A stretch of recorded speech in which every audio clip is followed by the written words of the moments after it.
नमस्कार दोस्तों, आप सभी का स्वागत है आपका अपना ही YouTube channel Expert Study Point में।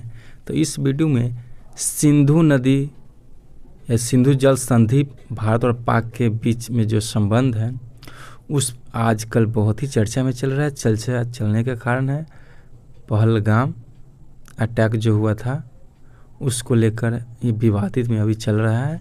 तो सिंधु नदी से संबंधित या वो जो सिंधु जल संधि है उससे संबंधित सारी जानकारी हम इस वीडियो में देने वाले हैं। तो चलिए वीडियो को स्टार्ट करते हैं। तो है हमारा हेडिंग लाइन है सिंधु नदी व सिंधु जल संधि भारत और पाक संबंधों में जल का समीकरण क्या है, जल का क्या अधिकार। सबसे पहला प्रश्न पूछता है कि भारत और पाकिस्तान के बीच में कौन सा जल संधि है, तो सिंधु जल संधि है। अब सिंधु नदी की उद्घाटन की बात करते हैं, उद्घाटन कहते हैं, उद्गम की बात करते हैं। तो सिंधु नदी का उद्गम स्थल कहाँ है, तो कहते हैं सिंधु नदी का स्रोत तिब्बत के मानसरोवर के पास सिंधु ग्लेशियर से, कहाँ से, सिंधु ग्लेशियर से निकलता है। और सिंधु ग्लेशियर कहाँ है, अब तिब्बत क्षेत्र के मानसरोवर झील में है। और अगला पॉइंट यह भारत के लद्दाख क्षेत्र, कहाँ, लद्दाख क्षेत्र से होते हुए पाकिस्तान में प्रवेश करती है, यानी भारत के लद्दाख में आती है चीन से होकर और वो भारत से पाकिस्तान में प्रवेश करती है। अगला पॉइंट है प्रमुख सहायक नदियाँ एवं उनका स्थान, उनका उद्गम क्या है, यानी कि सिंधु नदी में जो सहायक नदी है वो कौन कौन सी है और वो नदी सहायक नदी कहाँ से निकला हुआ है। जैसे झेलम नदी है सिंधु का सहायक नदी, वो जम्मू कश्मीर के बेरी नाग झील से निकलती है। झेलम नदी जो है जम्मू कश्मीर के बेरी नाग झील से निकलती है। अगला चेनाब नदी जो है हिमाचल प्रदेश के बारालाचा दर्रा से निकलती है। कहाँ से निकलती है, तो बारालाचा दर्रा से निकलती है। अगला है रावी नदी हिमाचल प्रदेश के रोहतांग दर्रा से निकलती है।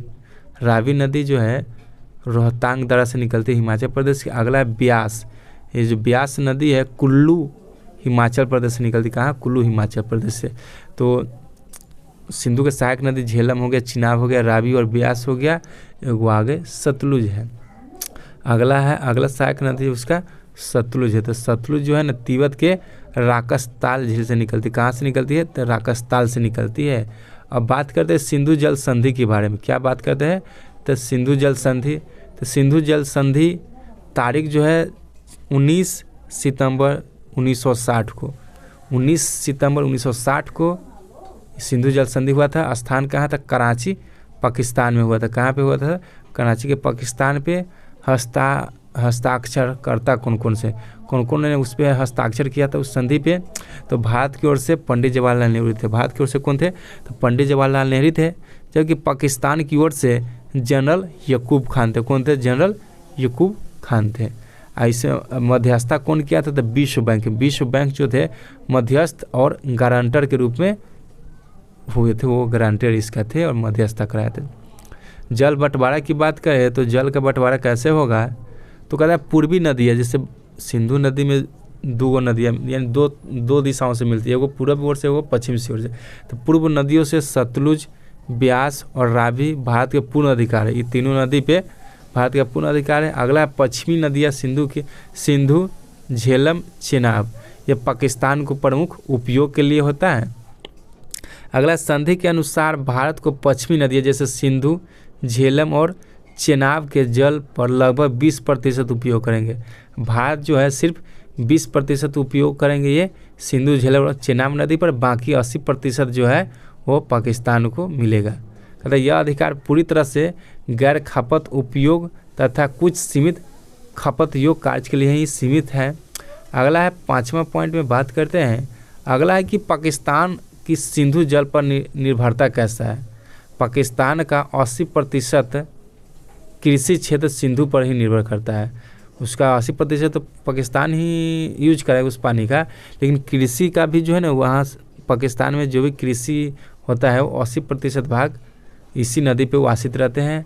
और हो गया सिंचाई, पेयजल, बिजली उत्पादन, सभी कुछ सिंधु बेसिन पर आधारित है। यानी कि पाकिस्तान का लगभग अधिकतर काम जो है ना नदी से संबंधित वो सब सिंधु नदी पे ही आश्रित है।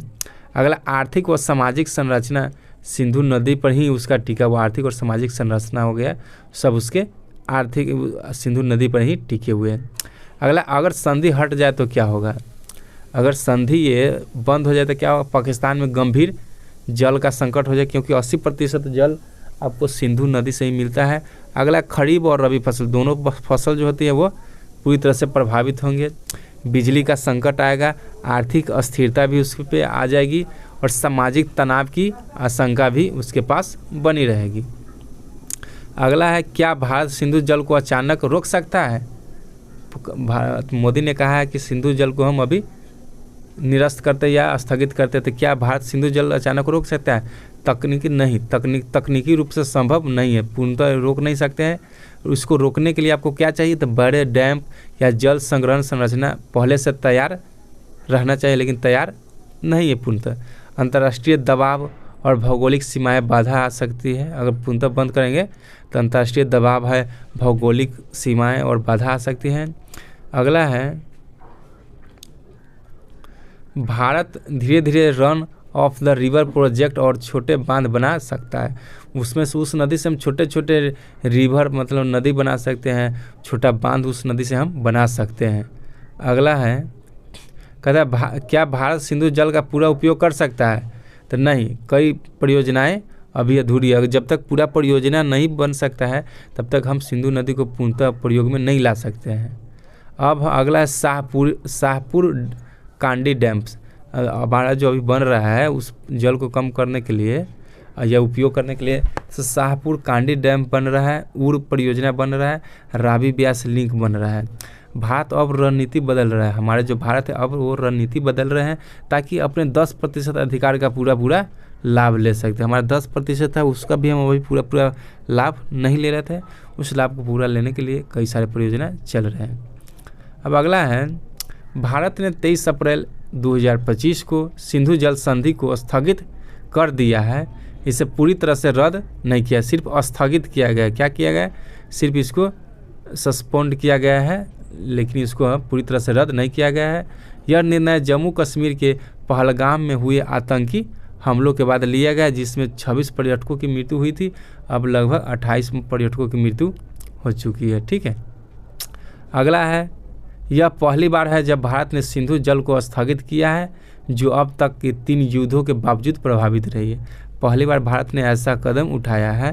तो ये रहा सिंधु जल संधि या सिंधु जल से संबंधित जो भी प्रश्न अगर आगामी एग्जाम में पूछे जाएंगे, इसी से आपका प्रश्न आ जाएगा। उम्मीद करते हैं वीडियो अच्छा लगा होगा। अगर वीडियो अच्छा लगा तो वीडियो को लाइक, शेयर, कमेंट करना ना भूलें। फिर मिलते हैं अगले वीडियो में, तब तक के लिए ओके बाय, टेक केयर।